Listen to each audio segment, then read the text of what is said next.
Bueno,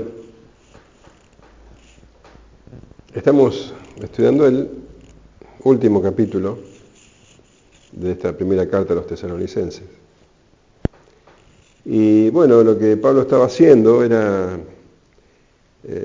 exhortar a los hermanos a que estuvieran preparados y vigilantes para cuando el Señor vuelva. Que el mundo se iba a sorprender, dice que la venida del Señor les va a encontrar como un ladrón que ataca de noche, no van a estar preparados, pero que los creyentes, que no son de la noche sino del día, sí vamos a estar listos. Nos dice que debemos ser sobrios y velar. Y bueno, justamente ahora va a dar unas recomendaciones, unas instrucciones que tienen que ver con eso, con estar vigilantes, con tener vidas sobrias que agraden a Dios. Tenemos que recordar que Timoteo había llegado recientemente de Tesalónica, Pablo estaba en Corinto, y había traído buenas noticias de la iglesia. Ellos habían estado preocupados, ustedes se acuerdan, del estado de la iglesia, porque en realidad cuando visitaron Tesalónica y predicaron y se estableció la iglesia, estuvieron por muy poco tiempo hasta que fueron echados. Y la preocupación de Pablo era, cómo estaría en la iglesia en medio de tanta tribulación, porque tenían persecución de parte de los judíos y de parte de los gentiles. Bueno, cuando volvió Timoteo con noticias de la iglesia, quedaron muy felices, pero obviamente no todo podía ser perfecto, había algunas cosas que pulir. Entonces, las recomendaciones de Pablo tienen que ver con estas cosas que había que arreglar. Pablo va a hablar entonces sobre la actitud que tienen que tener los creyentes sobre cosas particulares. Ahora lo que vamos a ver hoy es la actitud que tienen que tener los creyentes, en primer lugar con los líderes de la iglesia, en segundo lugar con los hermanos problemáticos, que siendo una iglesia nueva y pequeña ya los había, con respecto a aquellos que pueden haber ofendido a otro hermano, la actitud también que debían tener los unos con los otros, y después se va a dedicar un poco a la actitud interior de cada uno. Entonces, vamos a leer los versículos 12 al 17. Os rogamos, hermanos, que reconozcáis a los que trabajan entre vosotros y os presiden en el Señor y os amonestan, y que los tengáis en mucha estima y amor por causa de su obra. Tened paz entre vosotros. También os rogamos, hermanos, que amonestéis a los ociosos, que alentéis a los de poco ánimo, que sostengáis a los débiles, que seáis pacientes para con todos. Mirad que ninguno pague a otro mal por mal. Antes, seguid siempre lo bueno uno para con otros y para con todos. Estad siempre gozosos, orad sin cesar, dad gracias en todo, porque esta es la voluntad de Dios para con vosotros en Cristo Jesús. Bueno, entonces comienza Pablo rogando a los hermanos de Tesalónica que reconozcan, dice, a los que trabajan entre vosotros, a los que presiden en el Señor y amonestan. Pero no son tres grupos diferentes de líderes. Está hablando de un solo grupo, o de una sola clase de líder. Y Pablo dice, os rogamos. Lo está imponiendo. Pablo está hablando a hermanos, a personas que han sido renovadas en sus mentes, que han sido transformadas por el Espíritu Santo, pero que tienen cosas que corregir, actitudes equivocadas. dice Pablo que reconozcáis a los líderes. Otras traducciones dicen que los respeten mucho, que los honren, que sean considerados con ellos. Evidentemente había hermanos que no tenían este respeto por los líderes de la iglesia. Hay un versículo, el 4.8, donde se puede ver, fíjate, 4.8 dice: así que el que desecha esto no desecha a hombres sino a Dios, que también nos dio su Espíritu Santo. Evidentemente había algunos hermanos que no se sujetaban tanto, que no consideraban que lo que Pablo decía venía de Dios. Entonces, bueno, Pablo ahora, en vez de retarlos, en vez de hablarles duramente, les ruega y los llama hermanos. Pablo muestra un trato paciente, porque después va a hablar de la paciencia entre los hermanos, ¿no? Entonces, él mismo muestra esta paciencia rogando. Y que se respete, que se valore a los que están en liderazgo. Dice, en primer lugar, que a los que trabajan entre vosotros. Pablo ve a estas personas, a los líderes, como obreros, como trabajadores. Él mismo se reconoce a sí mismo como un trabajador. Entonces, estos hombres trabajan porque tienen verdadero interés por la vida espiritual de los hermanos y realizan su labor exponiendo el Evangelio, exponiendo las Escrituras y aplicándolas a la vida cotidiana, aplicándola para exhortar a los hermanos, para aconsejarlos, para animarlos. Entonces, aplican la Escritura a situaciones concretas de la vida. Todas estas cosas, Pablo lo ve como un trabajo, y un trabajo que requería esfuerzo y que también era un trabajo desgastante, un trabajo que provoca agotamiento físico y agotamiento espiritual y también emocional. Mirá cómo Pablo habla de su propio trabajo. Dice en 1 Corintios 15:10, pero por la gracia de Dios soy lo que soy, y su gracia no ha sido en vano para conmigo.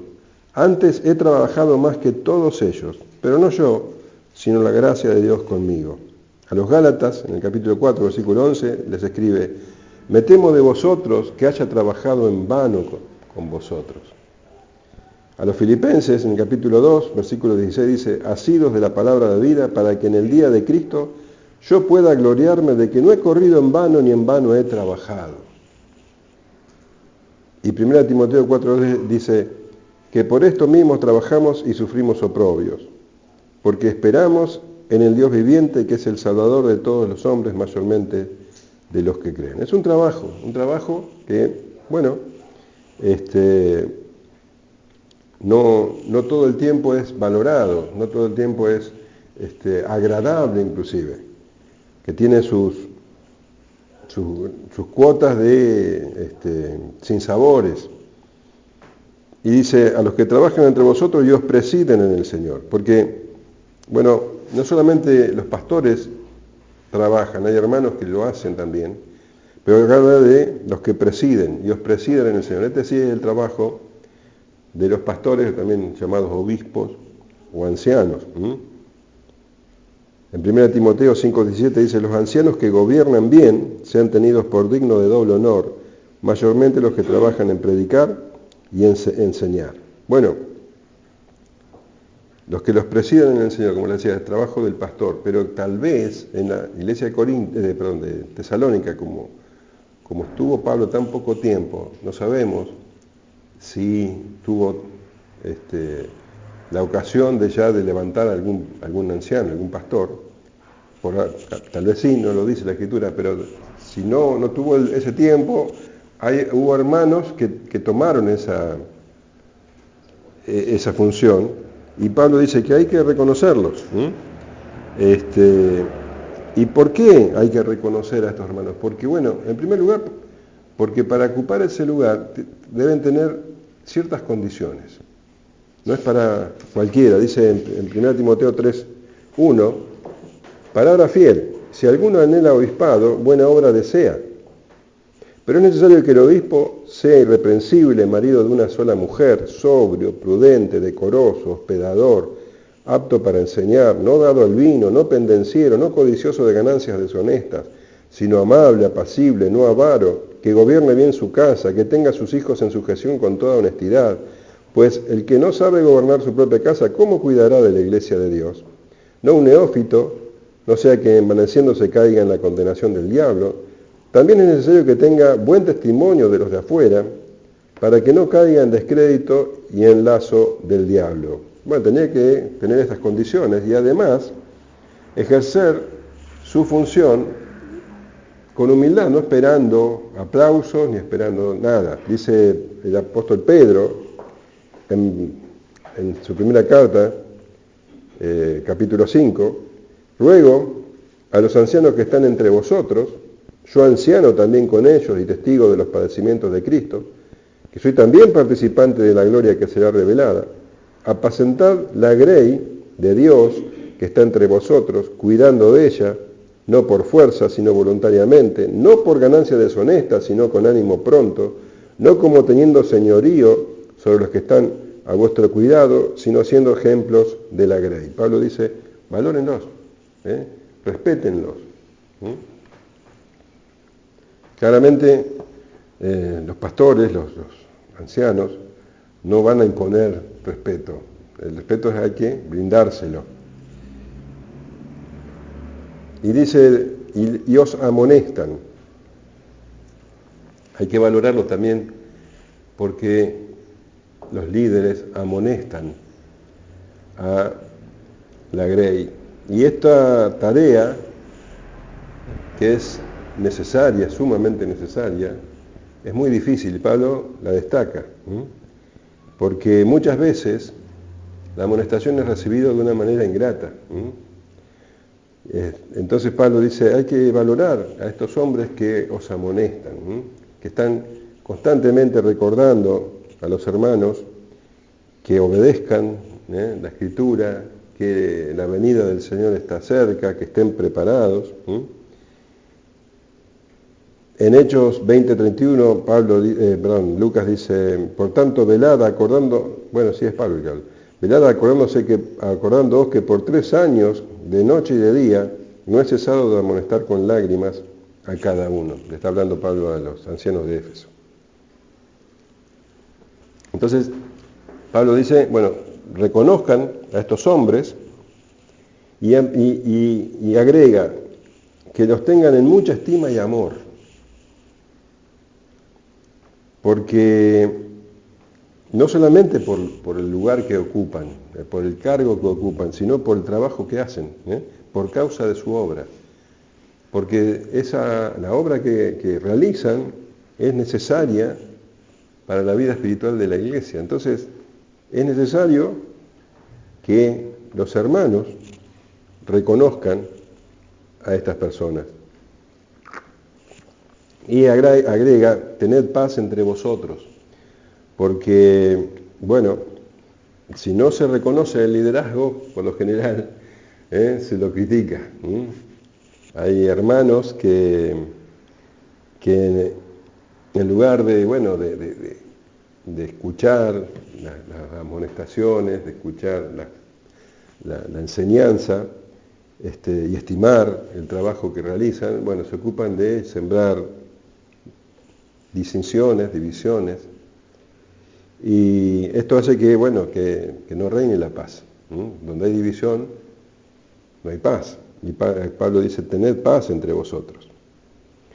Y es claro que los hermanos que no se sujetan a los líderes puestos por Dios, por lo general tienen ellos una idea de quién debería ser el líder. Muchos tienen la intención incluso de ocupar ese lugar, y bueno, es lo que provoca los problemas en la iglesia.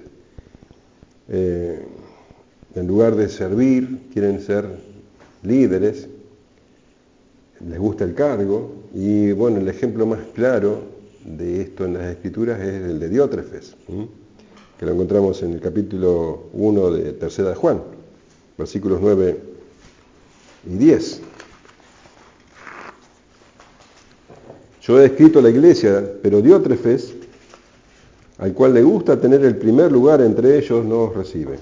Por esta causa, si yo fuere, recordaré las obras que hace parloteando con palabras malignas contra nosotros. Y no contentos con estas cosas, no recibe a los hermanos, y a los que quieren recibirlos se los prohíbe y los expulsa de la iglesia. Entonces ahí tenés, alguien que anda parloteando cosas malignas contra los líderes y que le gusta tener el primer lugar. Entonces, bueno, Pablo dice, para que haya paz en la iglesia es necesario reconocer a los que trabajan, os presiden y os amonestan. Esta es la actitud que debe tener la iglesia con respecto a sus líderes. Y ahora va a hablar Pablo de la actitud respecto a los hermanos problemáticos. También os rogamos, hermanos, que amonestéis a los ociosos, que alentéis a los de poco ánimo, que sostengáis a los débiles, que seáis pacientes para con todos. Así que, bueno, nosotros al leer estas recomendaciones, entendemos que estas clases de gente estaban en la iglesia de Tesalónica, ociosos, de poco ánimo y débiles, pero no era toda la iglesia, era la minoría, porque le está rogando a los hermanos que atiendan a estas personas como corresponde, a cada uno que le den el trato que necesitaba. Fíjate que él hace diferencia entre los ociosos, los de poco ánimo y los débiles. A los débiles. A unos hay que amonestarlos, a otros hay que alentarlos y a otros hay que sostenerlos. No es lo mismo. Cuando habla de los ociosos, bueno, la Biblia de las Américas traduce los indisciplinados y la Biblia textual los desordenados. Esta sería la mejor traducción, los desordenados. Que la idea, en la palabra de Dios para todos dice los que no trabajan. La idea de la frase original es la de, ¿viste cuando hay una marcha de soldados? Están todos igualitos, acá hay militares que saben, van todos al mismo paso. Bueno, pero el desordenado sería el que va a un paso, a su propio paso, a contrapaso, ¿cómo se dice? Paso cambiado. Va desordenado y hace que todos los demás se desordenen. Entonces, esa es la idea. En vez de ir con el resto, ellos van según su propio paso. Entonces, Pablo dice que a estos hay que amonestarlos. Y cuando dice amonestarlos, otras traducciones dicen reprenderlos. Y otras advertirles. Es algo serio. No es algo que se puede dejar pasar. De hecho, es tan serio que en la segunda carta nos dice que si no aceptan esa amonestación, hay que apartarlos de la congregación. Es muy serio. Vamos a leer, segunda de Tesalonicenses 3:6 en adelante. Dice, pero os ordenamos, y acá no está rogando, que está ordenando, pero os ordenamos, hermanos, en el nombre de nuestro Señor Jesucristo, que os apartéis de todo hermano que ande desordenadamente, no según la enseñanza que recibisteis de nosotros. Porque vosotros mismos sabéis de qué manera debéis imitarnos, pues nosotros no anduvimos desordenadamente entre vosotros, ni comimos de balde el pan de nadie, sino que trabajamos con afán y fatiga día y noche, para no ser gravosos a ninguno de vosotros. No porque no tuviésemos derecho, sino por daros nosotros mismos un ejemplo para que nos imitaseis. Porque también cuando estábamos con vosotros os ordenábamos esto, si alguno no quiere trabajar, tampoco coma. Porque oímos que algunos de entre vosotros andan desordenadamente, no trabajando en nada, sino entrometiéndose en lo ajeno. A los tales mandamos y exhortamos por nuestro Señor Jesucristo, que trabajando sosegadamente coman su propio pan. Así que no es algo para dejar pasar, es algo que hay que atender, que hay que enfrentar. Estos hermanos hay que amonestarlos, hay que advertirles que si siguen con esa conducta van a ser apartados de la congregación. Nosotros hemos conocido gente así, como también hemos conocido a hermanos que han traído divisiones. Entonces Pablo es serio, es duro con esto. Dice que a esta clase de personas, bueno, hay que advertirles que esa conducta es inaceptable para un creyente. Y bueno, puede ser duro confrontar a una persona de esta manera, pero es necesario. Y acá está dando este mandamiento a todos los hermanos, no solamente es un deber de los líderes, está hablando a los hermanos. De esta manera hay que atender a esta clase de personas. Entonces, con paciencia hay que exhortarlos, pero si no se llaman a orden, bueno, hay que alejarlos de la iglesia.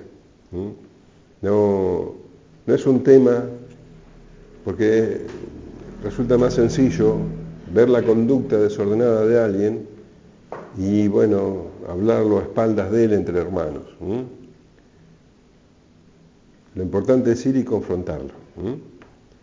Esto es lo que hay que hacer con aquellos hermanos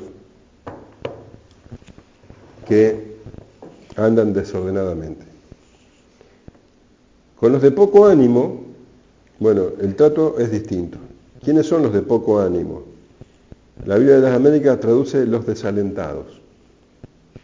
La Biblia textual, los desanimados. La Nueva Traducción Viviente, los tímidos. Literalmente la palabra griega es las almas pequeñas.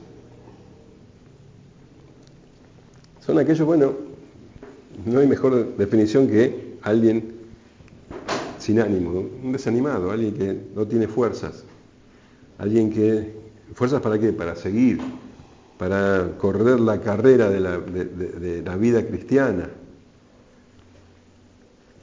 Probablemente algunos de estos desanimados tenían que ver con los que estaban preocupados por los hermanos que habían partido y que creían que iban a estar en desventaja con los que iban a estar vivos cuando el Señor regrese.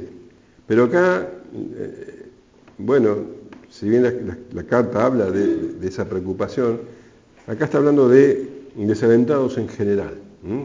Y hay muchos motivos por los cuales hay hermanos que se desalientan. ¿Qué hay que hacer con estas personas? Alentarlos. ¿De qué manera? Bueno, alentarlos en primer lugar porque cuando alguien está en esta actitud de desaliento, por lo general la primera reacción, lo primero que hacen es dejar de concurrir a las reuniones. Entonces, bueno, alentarlo a concurrir. Hebreos 10:25 dice, no dejando de congregaros como algunos tienen por costumbre, sino exhortándonos, tanto más cuanto veis que aquel día se acerca. Entonces, hay que alentarlos a que vuelvan a reunirse.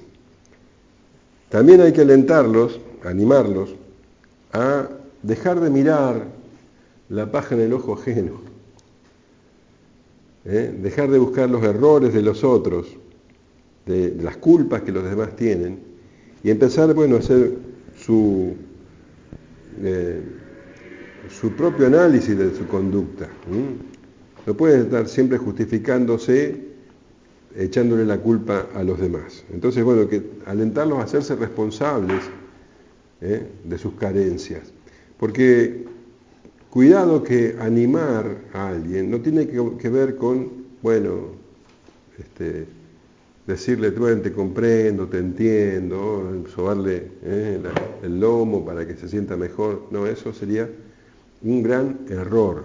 Eso puede ser un recurso de la psicología, pero no en ningún momento la Escritura nos llama a eso. Animar tiene que ver con confrontar a las personas con la Escritura, con hacerle ver su condición, su error, su pecado. Entonces, que vuelva a reunirse, que deje de culpar a los demás y que también, que la palabra dice que debemos amarnos los unos a los otros. Por lo general, estas personas que se desaniman no tienen lazos fuertes con los miembros de la congregación. De hecho, por lo general los desanimados se reúnen entre sí y empiezan a hablar en contra de otros y a tenerse lástima a sí mismos.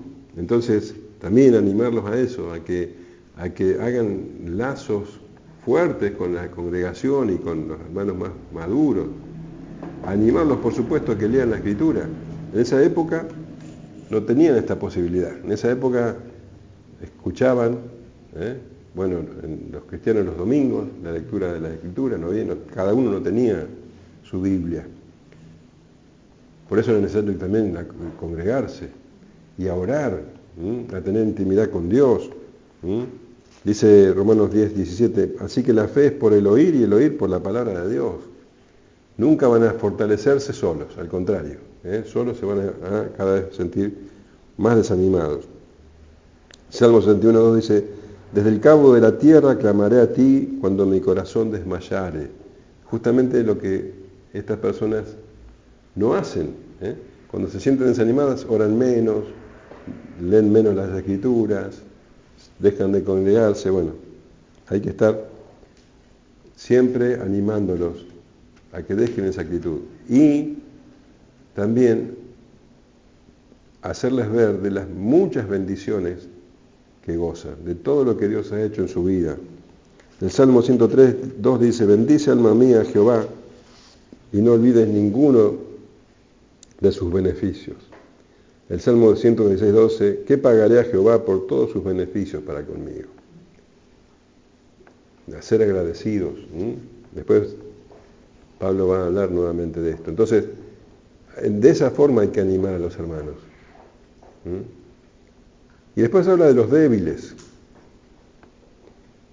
Que, bueno, ¿quiénes son los débiles? Los que no están espiritualmente maduros. Pablo dice que a estos hay que sostenerlos. Y la idea de la palabra original, anteco, tiene que ver con adherirse firmemente, como una planta que se adhiere a la pared. Bueno, entonces hay que estar adherido a esa persona, hay que seguirlo, hay que estar, como decíamos nosotros, encima de esa persona hasta que deje esa condición de débil y se haga fuerte, o sea, ayudarlo a madurar. Entonces a estas personas hay que sostenerlas. O fíjate cómo Pablo da a cada uno el trato que necesita y enseña en la iglesia que haga eso. A los que son potencialmente peligrosos hay que advertirles. Pero a los otros hay que seguirlos. Hay personas que, caen. Hay que levantarlos. Hay otros que no están maduros y tardan más en madurar de lo que uno quisiera. Bueno, hay que estar con ellos. Pablo dice, que seáis pacientes para con todo, porque es tan fácil perder la paciencia. No madura más, ya me tiene cansado. Otra vez con la misma actitud. ¿No pasa eso? Otra vez ahí deprimido. Bueno, a sostenerlos, a estar al lado de ellos, ser paciente con todos. En Efesios 4:2 dice el apóstol, con toda humildad y mansedumbre, soportándoos con paciencia los unos a los otros en amor. Mirá cómo él va enumerando virtudes para con los hermanos. Con humildad, mansedumbre, soportándoos con paciencia los unos a los otros en amor.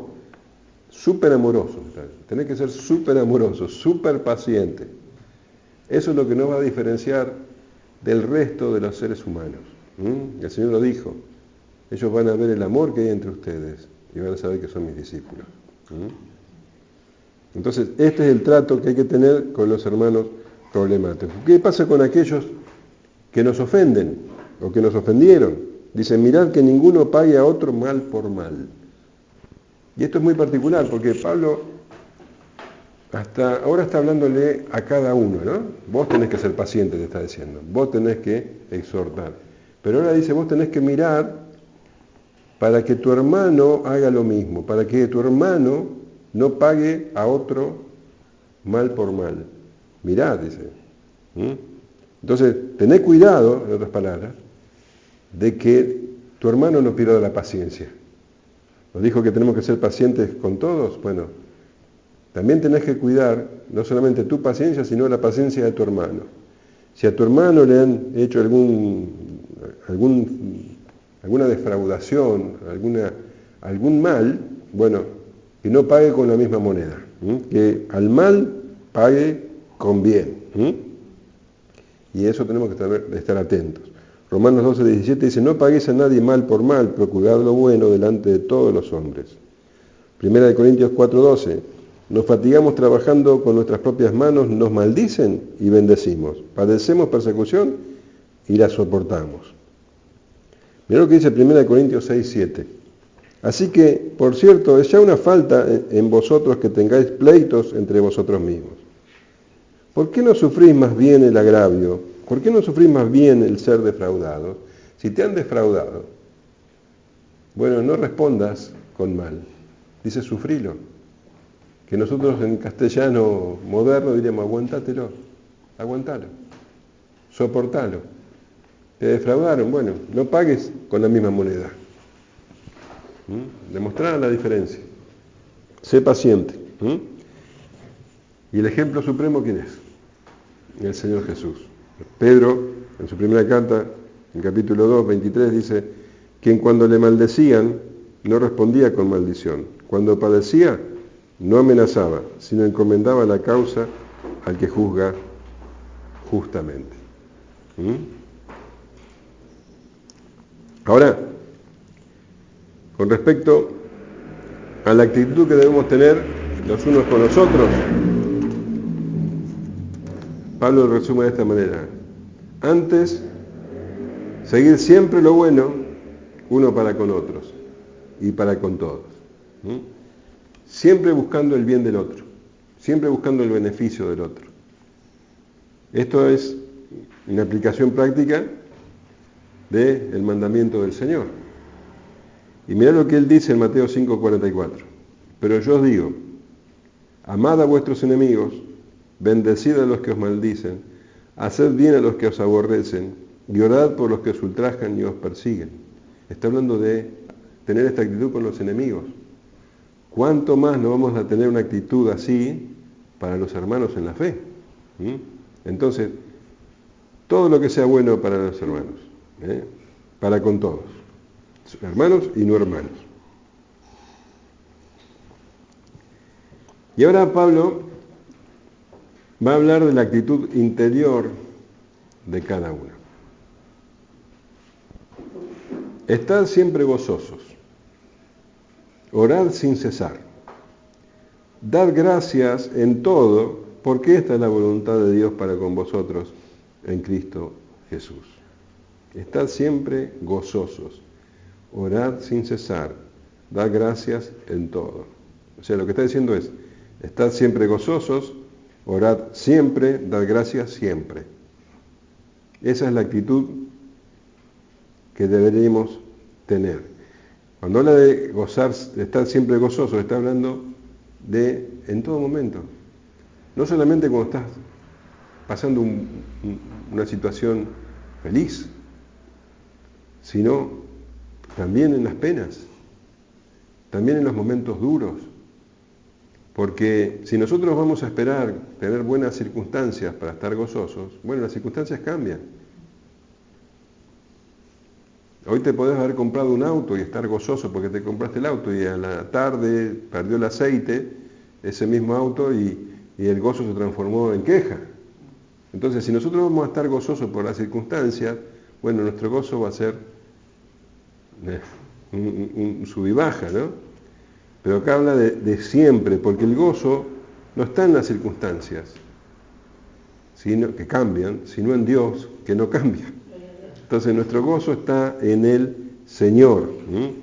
Y Pablo le está escribiendo a una iglesia que estaba padeciendo persecución. En una situación así, bueno, cualquiera podría pensar, no, es un buen momento para quejarse. No, Pablo dice, no, están siempre gozosos.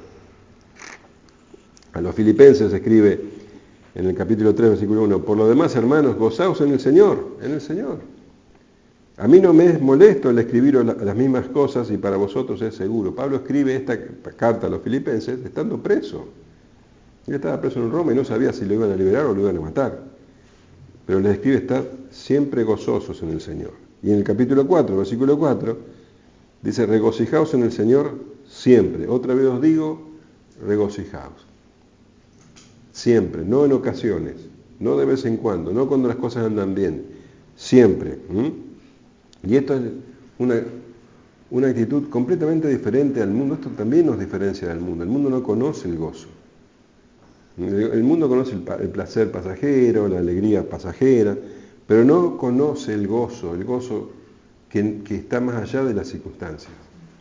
Las personas del mundo las abaten las situaciones contrarias. Hay gente que llega al suicidio ante situaciones difíciles. Bueno, pero los cristianos, aún en las situaciones más severas, Pablo es un ejemplo, que estando preso, él habla de gozo, aún en las situaciones más severas podemos gozarnos en el Señor. Y hay un ejemplo en el libro de los Hechos 5:40. Dice, y llamando a los apóstoles, después de azotarlos, les intimaron que no hablasen del nombre de Jesús y los pusieron en libertad. Los azotaron, los metieron presos, los azotaron y les ordenaron que no hablen en el nombre de Jesús. Y dice, y ellos salieron de la presencia del concilio gozosos de haber sido tenidos por dignos de padecer afrenta por causa del nombre. Salieron gozosos porque consideraban un honor haber sido azotados por el Señor Jesús. Filipenses capítulo 1 dice, a vosotros se os ha concedido no solo que creáis en Él, sino que también padezcáis por Él. Es un honor que Dios concede. 1 Pedro 4:13 dice, sino gozaos por cuanto sois participantes de los padecimientos de Cristo, para que también en la revelación de su gloria os gocéis con gran alegría. Así que tenemos no solamente la posibilidad, sino, no digo el deber, pero tenemos que ser conscientes de que el Señor es la fuente de nuestro gozo, no las circunstancias. Entonces, por eso es que podemos gozarnos en todo momento. En el Señor, siempre en el Señor. Y el gozo, fíjate que tiene que ver, es como una cadena de oro, ¿no? Con la oración. Orar sin cesar. Así como tenemos que estar siempre gozosos, también tenemos que orar siempre. Y vos me decís, bueno, pero no puedo estar todo el día de rodillas. No, claro que no. Pero sí podés estar en oración siempre. Está hablando de una relación constante con el Señor. Una relación de diálogo constante con el Señor. Uno está siempre en la presencia de Dios. Dice Pablo a los filipenses también, por nada estéis afanosos, sino sean conocidas vuestras peticiones delante de Dios en toda oración y ruego con acción de gracias, y la paz de Dios que sobrepasa todo entendimiento guardará vuestros corazones y vuestros pensamientos en Cristo Jesús. Esto relaciona entonces el gozo con la oración. Pero Pablo dice siempre, en todo momento. Entonces vos estás tomando mate y sabés que estás en la presencia del Señor. Y podés comunicarte con el Señor y darle gracias al Señor y alabar al Señor. Y estás caminando o trabajando o haciendo lo que sea y estás siempre en comunión con tu Dios, con tu Señor. Y esto hace que estés constantemente gozoso. Y Pablo dice, oren por todas las cosas también. Efesios 6:18 dice, orando en todo tiempo, con toda oración y súplica en el Espíritu, y velando en ello, con toda perseverancia y súplica por todos los santos. Siempre hay motivo de oración por un hermano, por un familiar. Colosenses 1:3, siempre orando por vosotros, damos gracias a Dios Padre de nuestro Señor Jesucristo. 1 Timoteo 2:1, exhorto ante todo que se hagan rogativas, oraciones, peticiones y acciones de gracia por todos los hombres. Bueno, y el Señor Jesús constantemente oraba, Él es nuestro mayor ejemplo. Dice Lucas 6:12, en aquellos días Él fue al monte a orar y pasó la noche orando a Dios. El Señor Jesús es el ejemplo más grande. Y así como el gozo va conectado a la oración también la conecta con la acción de gracias. Dar gracias en todo, todo. No por cuando te compras el auto, también cuando se le sale el aceite al auto. Todo el tiempo.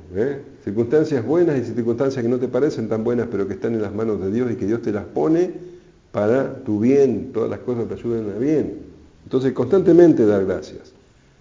Dar gracias incluso por las enfermedades. Dar gracias cuando no llegas a fin de mes. Dar gracias ante todas las circunstancias.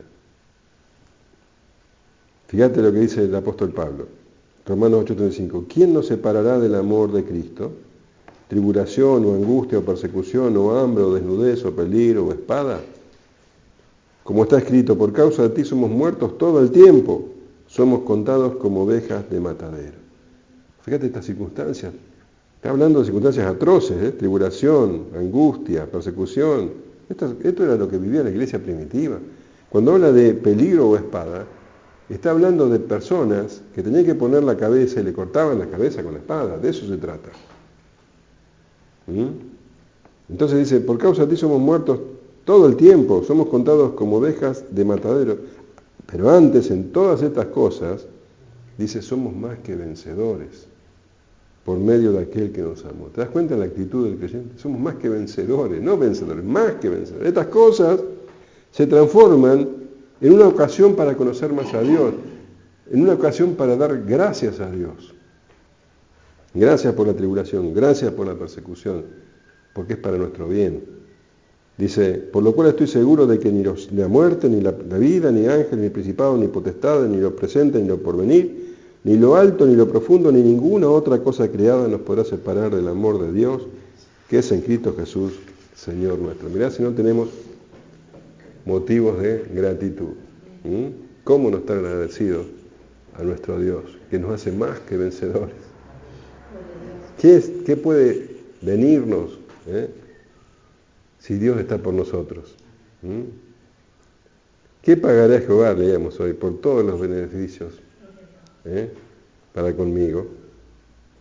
Y termina esta sección diciendo, porque esta es la voluntad de Dios para con vosotros en Cristo Jesús. A ver, entendemos esto. Esta es la voluntad de Dios. La voluntad de Dios entonces que estemos siempre gozosos, que oremos sin cesar, que demos gracias por todo. Se trata de una actitud, no se trata de hacer cosas. Se trata de ser. Un verdadero cristiano tiene estas características. El mundo no. Nos había dicho en el capítulo 4 que la voluntad de Dios es nuestra santificación. La voluntad de Dios está clara.